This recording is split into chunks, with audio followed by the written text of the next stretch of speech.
Dear students, আজকে কথা বলবো ডেনমার্ক নিয়ে। আজকে ডেনমার্কের আসলে ওভারঅল কিছু আলোচনা হবে।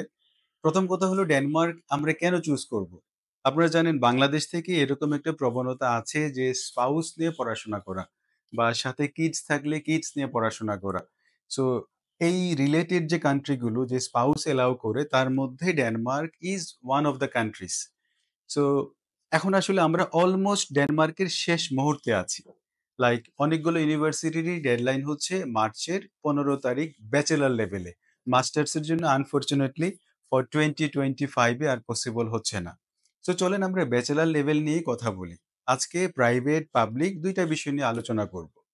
Let's talk about the private university first and foremost. Private ইউনিভার্সিটির মধ্যে যাদের আসলে আইএলস এ 6 এবং কোনো ব্যান্ডে মানে 5.5 এর নিচে নেই, তাদের জন্য ২ টা কলেজের কথা বলবো। একটা হচ্ছে আইবিএ, ইন্টারন্যাশনাল বিজনেস একাডেমি, আর আরেকটা হচ্ছে কোপেনহেগেন বিজনেস কলেজ, নেলব্রো। এই ২ টাতেই 6 এ এপ্লাই করা পসিবল।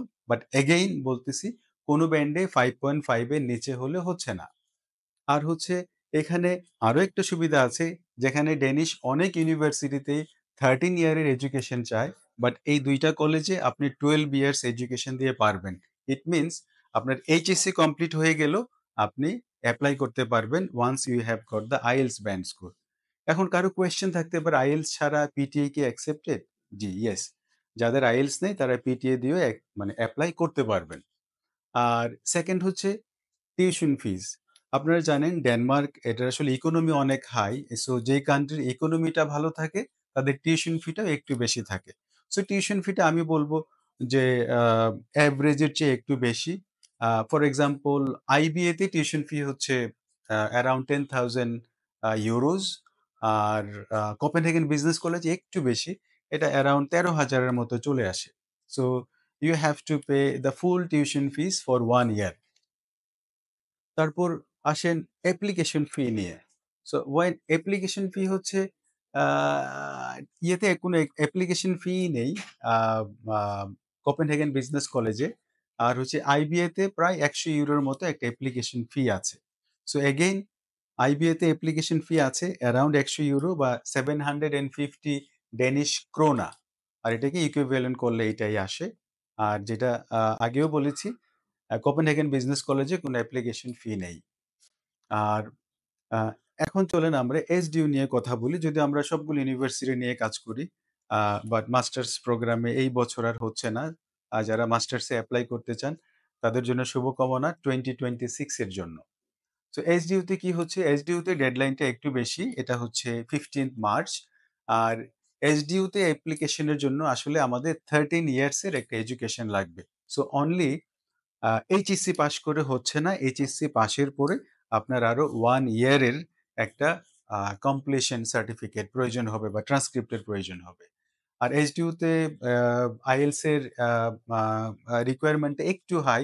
এখানে 6.5 লাগবে এইচডিইউ তে। কোনো ব্যান্ডে 5.5 এর নিচে থাকা যাবে না।